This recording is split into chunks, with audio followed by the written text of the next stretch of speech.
Judges chapter 1. After the death of Joshua, the Israelites asked the Lord, which tribe should go first to attack the Canaanites? The Lord answered, Judah, for I have given them victory over the land. The men of Judah said to their relatives from the tribe of Simeon, join with us to fight against the Canaanites living in the territory allotted to us. Then we will help you conquer your territory.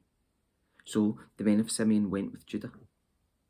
When the men of Judah attacked, the Lord gave them victory over the Canaanites and Perizzites, and they killed 10,000 enemy warriors at the town of Bezek.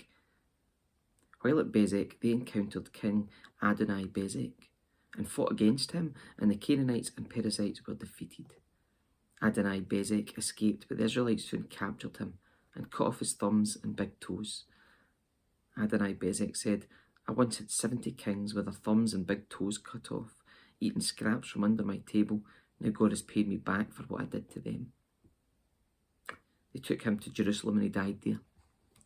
The men of Judah attacked Jerusalem and captured it, killing all its people and setting the city on fire. Then they went down to fight the Canaanites living in the hill country, the Negev, and the western foothills. Judah marched against the Canaanites in Hebron, formerly called Kiriath Arba, defeating the forces of Sheshai, Ahiman, and Talmai. From there they went down to fight against the people living in the town of Debir, formerly called Kiriath Sefer.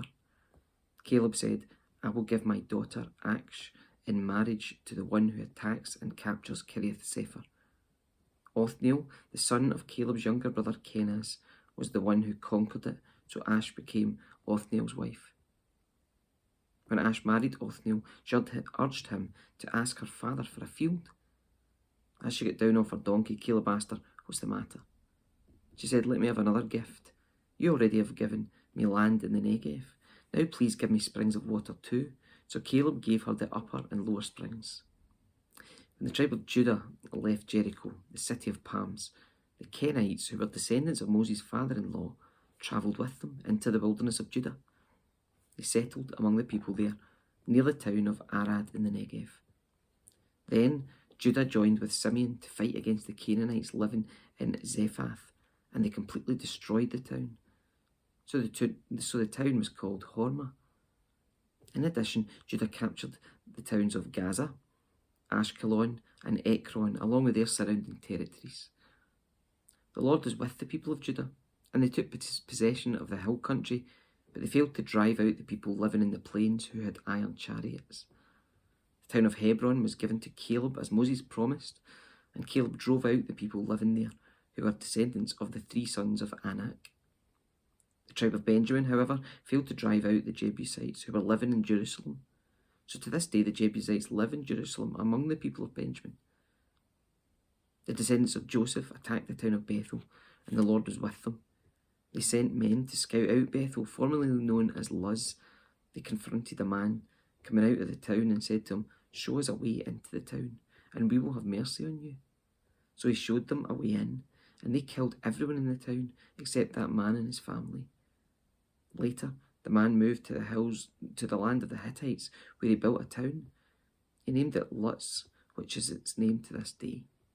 The tribe of Manasseh failed to drive out the people living in Beth-shan, Tanakh, Dor, Ibleam, Megiddo, and all their surrounding settlements, because the Canaanites were determined to stay in that region.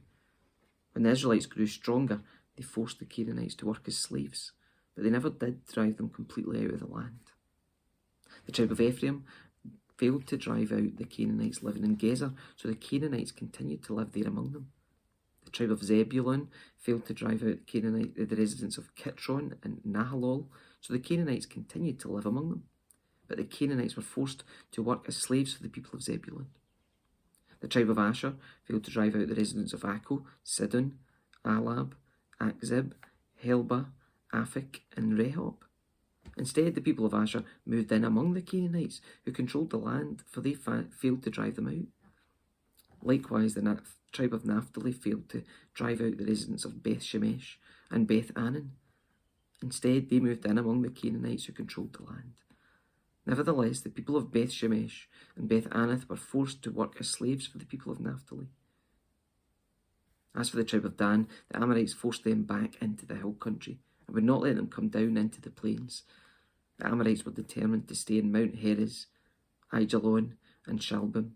But when the descendants of Joseph became stronger, they forced the Amorites to work as slaves. The boundary of the Amorites ran from Scorpion Pass to Selah and continued upward from there.